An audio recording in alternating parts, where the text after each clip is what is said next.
अस्सलाम वालेकुम जी, मेरा नाम है साकिब रफ़ीक और काजी इन्वेस्टमेंट्स के प्लेटफॉर्म से आपके सामने हाज़िर हूँ। हम लोग ओवरसीज़ पाकिस्तानियों के और इन्वेस्टमेंट के हवाले से पूरी दुनिया के पाकिस्तानियों के मुख्तलिफ़ सवालात के जवाबात लेकर अक्सर सेशन लेकर आते हैं। इस प्रोग्राम में मेरे साथ अक्सर साथ देते हैं रियासत साहब, जो कि पीके मार्केटिंग से ताल्लुक़ रखते हैं, और हम लोग मिलकर मुख्तलिफ़ सवालात को एक मजमूए की शक्ल में सेशन करते हैं। ये हमारा आज चौथा सेशन है।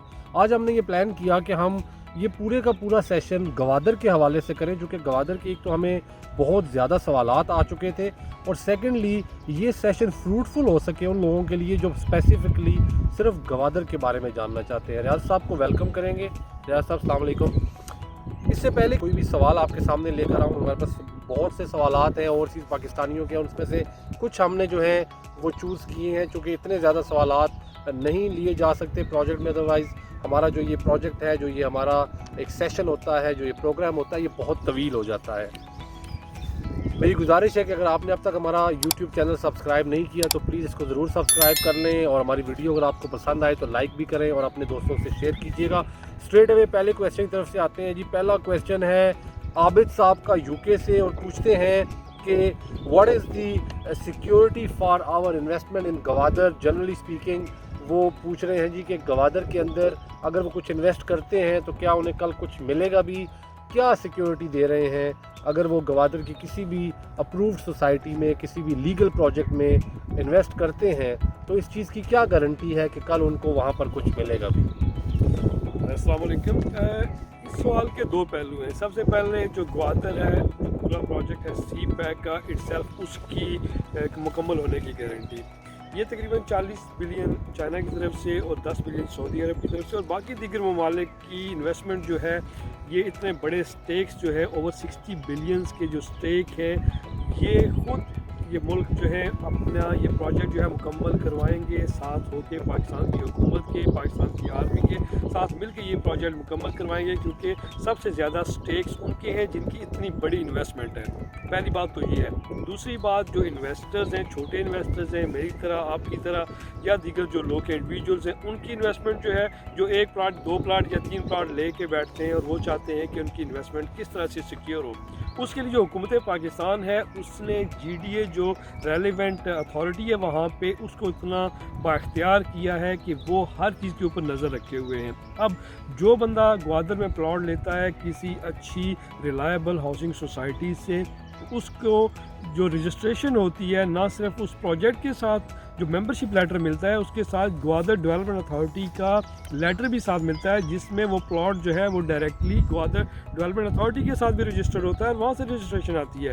सो अगर ये सोसाइटी रिलायबल है, अच्छी रेपुटेशन की है, जनरल सोसाइटी है, तो ये साथ आपकी रजिस्ट्रेशन GDA से करवा के आपको देते हैं, जिससे आप ना सिर्फ सिक्योर हो जाते हैं बल्कि आपकी जो इन्वेस्टमेंट है वो भी आपको नज़र आ रहा होता है कि ये कितनी फ्रूटफुल हो सकती है फ्यूचर में जाकर। तो मेनली ये कह रहे हैं जी कि एक तो आप GDA अप्रूव प्रोजेक्ट्स में इन्वेस्ट करें, और दूसरा कोशिश करें कि रिलायबल डेवलपर्स को चूज़ करें और रिलायबल रियल्टर्स को भी चूज़ करें।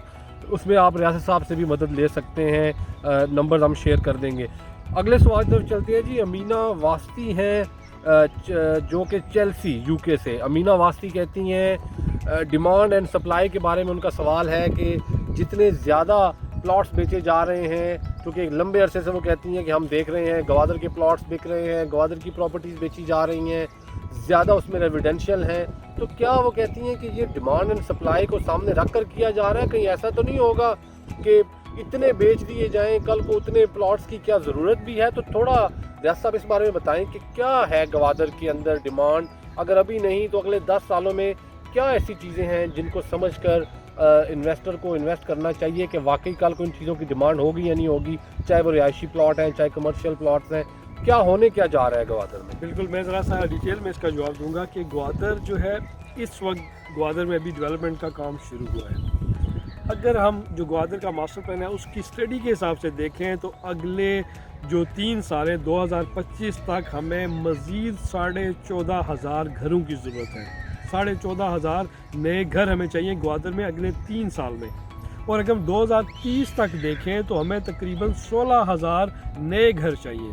यानी कि तकरीबन डेली के आपके या आप मंथली के हिसाब से ईयरली देख लें तो तकरीबन 3000 घर आपको चाहिए नया वहाँ पे ग्वादर में, जैसे कि ग्वादर के एरिया की बात कर रहा हूँ। और अगर 2050 की हम लोग बात करें तो 2050 में हमें 2,55,000 नए घर चाहिए वहाँ पे, क्योंकि 2050 में ये जो शहर है ग्वादर, ये तकरीबन 20 लाख आबादी का शहर होगा। 20 लाख आबादी का मतलब ये है कि इस्लामाबाद से बड़ा साइज़ में, इस्लामाबाद की आबादी तकरीबन 12 लाख है इस वक्त। अगर हम उस हिसाब से देखें तो इस्लामाबाद से बड़ा शहर अगले 30 सालों में बनेगा। तो उस हिसाब से अगर ये जो सोसाइटीज़ आज हम लोग देखते हैं कि ये सारी की सारी अपनी फुल पोटेंशियल के साथ कंप्लीट भी हो जाए, तब भी ये डिमांड को पूरा नहीं कर सकती। अगला सवाल है जी इमरान साहब का, फ्रांस से पूछते हैं, no developments on ground so far.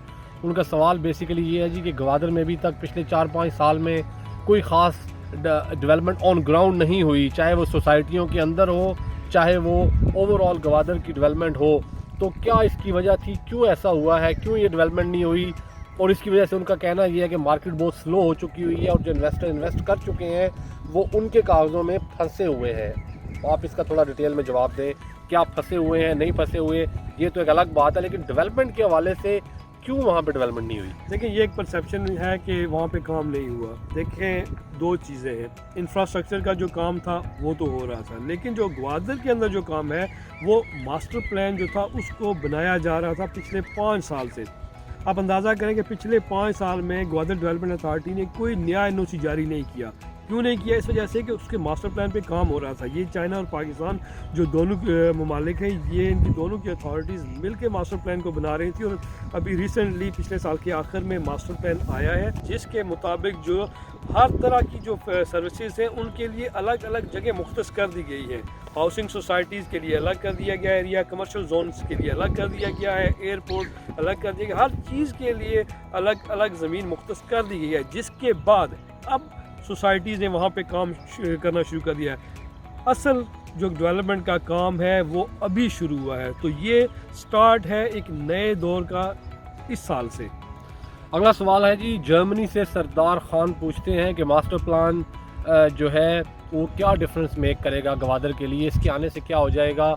Already Gwadar के मास्टर प्लान के बारे में रियासत साहब डिटेल में बता चुके हैं, मैं इसको मज़ीद लंबा नहीं करूँगा। इसके जवाब को मुख्तसर आपको ये बताऊँगा कि मास्टर प्लान का होना और ना होना बिल्कुल ऐसे ही है जैसे एक घर बगैर नक्शे के बनाया जाए, उसकी क्या हालत होगी, वो कैसा घर बनेगा, और एक जो घर है वो बाकायदा नक्शे के मुताबिक बनाया जाए। मास्टर प्लान आने के बाद ये है कि आपको ये पता है कौन से एरियाज़ में सोसाइटीज़ आएंगी, कौन से एरियाज़ में जो है वो पोर्ट की मुख्तस ज़मीन होगी, कौन से एरियाज़ के अंदर जो है वो इसके बाकी के कमर्शियल एक्टिविटीज़ होंगी।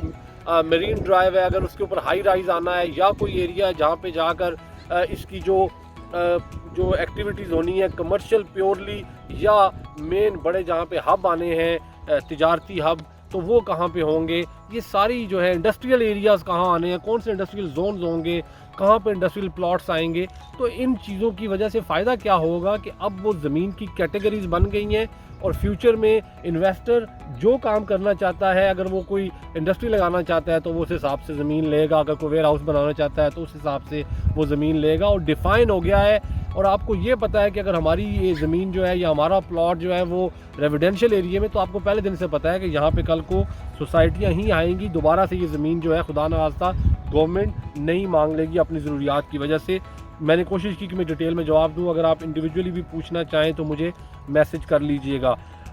अगले सवाल की तरफ चलते हैं जी। हमें सऊदी अरब से दिलावर पूछते हैं where to invest in Gwadar. जी बड़ा सादा सा सवाल है, लेकिन मेरे ख्याल में इसका जवाब थोड़ा डिटेल में दें कि वो ये पूछना चाह रहे हैं कि इतना कुछ हमारे सामने है, आए दिन सोसाइटियाँ आ जाती हैं, बाज़ रीसेल में प्लॉट्स बिक रहे हैं, बाज़ सोसाइटियाँ डेवलप हो चुकी हैं, या बाज़ सोसाइटियाँ बहुत पुरानी हैं जो कि पीसी होटल के इर्द गिर्द आगे पीछे एरियाज़ में हैं। तो वो पूछ रहे हैं कि कहाँ पे इन्वेस्ट करें, रेजिडेंशियल में करें, कमर्शियल में करें, थोड़ा डिटेल में जवाब दें। जी बिल्कुल, उसके लिए आपको जो इन्वेस्टमेंट का साइकिल है उसको समझने की ज़रूरत है कि आप इन्वेस्ट करते हैं उस प्रोजेक्ट के अंदर जो अपने बिल्कुल इब्तदाई स्टेज के ऊपर हो। एक ऐसा प्रोजेक्ट जो कंप्लीट हो चुका है, जिसकी प्राइसेस जो पहले ही 300% बढ़ चुकी है, उसमें आप इन्वेस्ट करेंगे तो उसमें आपका प्रॉफिट का जो पोटेंशियल है वो बहुत कम है। ऐसे प्रोजेक्ट जो बिल्कुल स्टार्ट में है, जो बिल्कुल शुरू की स्टेजेस के ऊपर है, उसमें आप इन्वेस्ट करेंगे तो जाहिर है कि उसके अंदर आपका प्रॉफिट की जो रेशो है वो बहुत ज़्यादा होगी। तो ऐसे प्रोजेक्ट को देखें जो इब्तदाई स्टेज के ऊपर हो, जो ग्वादर डेवलपमेंट अथॉरिटी है उसे अप्रूव्ड हो, और जो उसकी लोकेशन है वो भी अच्छी हो। लोकेशन का अब इतना ज़्यादा सवाल नहीं है, क्योंकि जो डिस्ट्रीब्यूशन ऑफ लैंड है वो इस तरह से की गई है कि जहाँ पे जिस चीज़ की ज़रूरत है उसको उसी जगह के ऊपर रखा गया है। तो इसलिए लोकेशन वाइज इतना ज़्यादा परेशान होने की ज़रूरत नहीं है, वो पहले ही मास्टर प्लान में ये क्लियर कर दिया गया है। बाकी आप अच्छा प्रोजेक्ट देखें जो इब्तदाई अपने स्टेज के ऊपर हो और GDA से अप्रूव्ड हो। यहाँ मैं रियाज साहब की इस बात को बैक करूँगा कि देखें, आपको उन्होंने बताया कि आप ऐसी प्रोजेक्ट के अंदर इन्वेस्ट करें जो अभी अपनी अर्ली स्टेजेस पे है। अभी वजह यह है कि अनलेस आपने वहाँ जाके घर बनाना है, अनलेस आपने वो प्लॉट लेकर उसके ऊपर कोई कमर्शियल यूनिट स्ट्रेट अवे खड़ा करना शुरू कर देना है, या आपने कंस्ट्रक्शन का काम स्टार्ट करना है, आपको किस्तों की चीज़ पे जाना चाहिए, अर्ली स्टेजेस वाली चीज़ के ऊपर जाना चाहिए। मिसाल के तौर पर अगर एक 5 मरले का प्लॉट किसी ऐसे एरिए में है जहाँ पे वो 40 लाख का है या 35 लाख का है और कैश के ऊपर अवेलेबल है, मेरे ख्याल में उसके मुकाबले में अगर आपको कहीं पे 15 लाख का प्लॉट किस्तों पे मिल रहा है, वो आपके लिए ज़्यादा बेहतर ऑप्शन है। क्योंकि वो जो 35 लाख की चीज़ है वो आपको सिर्फ उस सूरत में ख़रीदनी चाहिए अगर आपने वहाँ पर स्ट्रेट अवे कुछ कंस्ट्रक्शन करनी है। होप इस आंसर योर क्वेश्चन। अगला है जी असलान साहब गवादर से पूछ रहे हैं, दैट्स अ सरप्राइज। गवादर से भी सवाल आया है जी। असलान साहब कहते हैं क्या गवादर दुबई बनेगा? मेरे ख्याल में क्वेश्चन ये करना चाह रहे हैं, क्योंकि अक्सर एडवर्ट्स में हम लोग या और रियल्टर्स या बाकी लोग कहते हैं जी गवादर दुबई बन जाएगा। तो मैं थोड़ा सा इसमें कुछ चीज़ें ऐड करके फिर चलता हूँ, रियाज साहब को जवाब देंगे इस सवाल का प्रॉपरली। गवादर मेरी ओपिनियन में दुबई से बहुत मुख्तलिफ चीज़ है, दुबई से बहुत आगे की चीज़ है, क्योंकि आपको डीप सी पोर्ट के फिनोमिना को समझना है। दुबई का जो पर डे की कैपेसिटी होगी, जब गवादर फुली ऑपरेशनल हो जाएगा तो कहीं भी किसी तरह से भी वो गवादर जो है उसके करीब नहीं आ सकेगा दुबई, चूँकि ये पोर्ट बहुत डीप है। बहरहाल हम इसका टेक्निकल जवाब लेते हैं, क्या गवादर कभी दुबई बनेगा जी? असलान का जवाब जी इंशाल्लाह ताला ग्वादर दुबई से आगे जाएगा। मैंने आपको प्रोजेक्शन बताई 2050 की। 2050 में अगर ये शहर तकरीबन 20 लाख रेजिडेंट्स का शहर होता है, तो आप अंदाज़ा कर लें कि यहाँ पे 20 लाख लोगों का शहर, उसके सारी फैसिलिटीज़, फिर ज़ाहिर हाउसिंग, फिर जो हमारी ये बिल्डिंग्स हैं, हाई राइज हैं, ये आएंगी। अपार्ट फ्राम दैट जो फॉरेन इन्वेस्टमेंट है, चाइना की है, सऊदी अरब की है, और जो दीगर रशिया है, या जो सी पैक से कनेक्टेड दीगर ममालिक हैं। अब जो मेन एडवांटेज है जो दुबई को नहीं है और ग्वादर को है, हमारी इस जो रोड का लिंक है, वन बेल्ट वन रोड, उससे हम लोग कनेक्टेड हैं।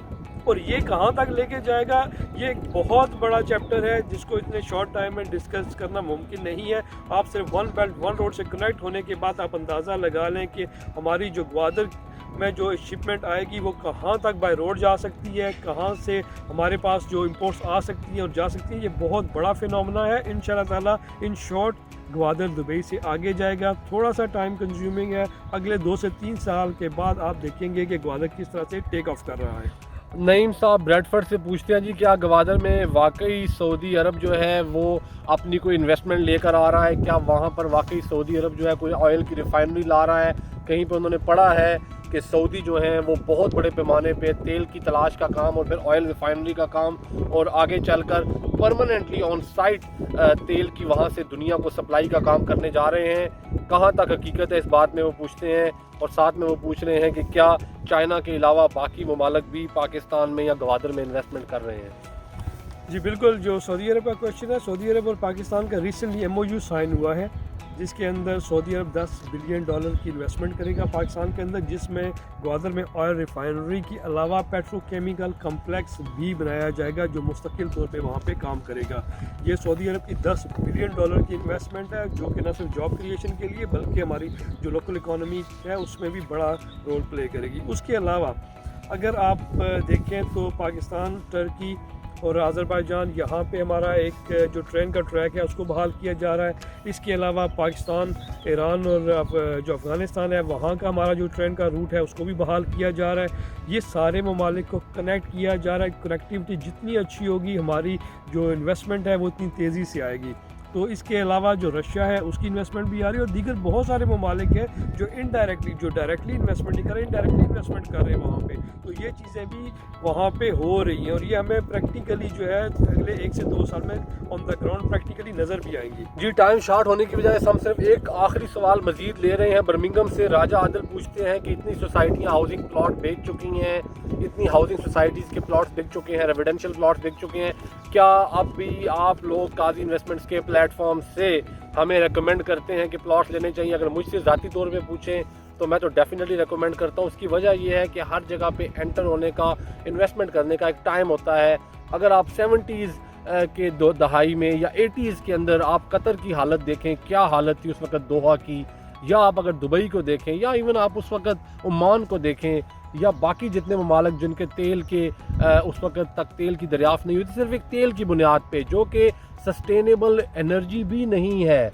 जो आपकी पोर्ट है ये सस्टेनेबल एनर्जी है, ये दुनिया के साथ चलने वाली आपकी पावर है। ये पोर्ट सालों आगे सदियों तक यूज़ होने की चीज़ है। इसने, चूँकि ये समंदर ने इस तरह से बढ़ना नहीं है, नई डीप पोर्ट्स कहीं से दरियाफ्त नहीं होनी।